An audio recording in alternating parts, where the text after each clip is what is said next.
और अब आपको बताएंगे बिजली चोरी और नाकिस रिकवरीज के बायस पावर सेक्टर का गर्दिशी कर्जा 2300 अरब रुपए से तजावज़ कर गया है। सर्कुलर डेट खत्म करने के लिए वफाकी हुकूमत की 18 कमर्शियल बैंकों से 1275 अरब रुपए का कर्जा लेने की तैयारियां।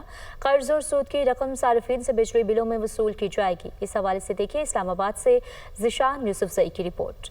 सर्कुलर डेट के खात्मे के लिए हुकूमत का अनोखा प्लान। 2300 अरब का गर्दिशी कर्जा खत्म करने के लिए 18 कमर्शियल बैंकों से मजीद कर्ज लेने का फैसला। 1275 अरब रुपए के कर्ज का सारा बोझ भी पहले से पिसे बिजली सारिफिन ही उठाएंगे। बिजली बिलों में नए कर्ज की मद में वसूलियाँ 6 साल तक जारी रहेंगी। बिजली सारिफिन जो पहले ही बिजली चोरी और अदायगियाँ न करने वालों का बोझ बर्दाश्त कर रहे हैं और बिलों में मुख्तलिफ किस्म के कई टैक्सेस और भारी सरचार्ज भी अदा कर रहे हैं। हुकूमत ने 2300 अरब से जायद के गर्दिशी कर्ज को खत्म करने के लिए 1275 अरब रुपए के कमर्शियल बैंकों के कर्ज का बोझ भी इन्हीं बिजली सारिफिन पर डालने का फैसला किया है। जराये के मुताबिक बैंकों से कर्ज का मुआहदा डिस्कोस के असासजात की बुनियाद पर किया जाएगा। सारिफिन से ये रकम डेट सर्विसिंग सरचार्ज की मद में वसूल की जाएगी। 3 रुपए 23 पैसे फी यूनिट ये सरचार्ज पहले से ही बिलों में आयद है, जिस पर 10% कैप था। जराये के मुताबिक वफाकी हुकूमत ने इस 10% कैप को खत्म करने के लिए नेपरा एक्ट में तरमीम का फैसला किया है। नेपरा एक्ट में तरमीम के जरिए हुकूमत डेट सर्विसिंग सरचार्ज में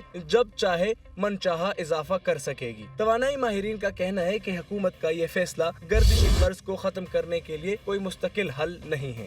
हमारे जहन में था कि जी लाइन लॉसेस कम करेंगे, चोरी चकारी को ख़त्म करेंगे और नतीजतन ये होगा कि हमारी ये जो सर्कुलर डेट है ये कम हो जाएगा, हमारी डेट सर्विसिंग कम हो जाएगी। लेकिन हकीकत बात ये है कि वो कम नहीं हो सकी। जो चोरी कर रहे हैं या लाइन लॉसेस का हिस्सा हैं, जो मैनेजेरियल पोजीशन पे यानी बैठे हुए लोग हैं, जो वो मसले को हल नहीं कर सकते, वो सज़ा जो है वो आपको और हमें भी मिलेगी। अवाम महंगी बिजली और सरचार्ज देकर ये कर्ज वापस करेंगे।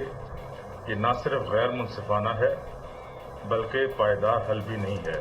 असल मसाइल मसलन बिजली की चोरी, लाइन लॉसेस, महंगे निजी बिजली घरों यानी IPPs के मुआहदे, सब्सिडी का गैर मौसर इस्तेमाल। तर्जुमान पावर डिवीजन का कहना है पहले से आयद इस सरचार्ज से सूद की मद में पेमेंट की जाती थी। हुकूमत ने मुज़ाकरात में कायबोर से भी 0.9% कम रेट पर रकम हासिल की है, जिससे न सिर्फ सूद बल्कि असल रकम भी जल्द खत्म करने में मदद मिलेगी। बिजली चोरी, नॉन रिकवरीज और पावर सेक्टर की गलत पॉलिसियों के बायस बनने वाले गर्दिशी कर्ज को खत्म करने के लिए हुकूमत एक मरतबा फिर कर्ज ले रही है और ये कर्ज सूद समेत वही पाकिस्तानी अदा करेंगे जो अपना बिजली का बिल बर वक्त देते हैं। कैमरामैन एहसन भट्ट के साथ ज़िशान यूसुफजई, दुनिया न्यूज़, इस्लामाबाद।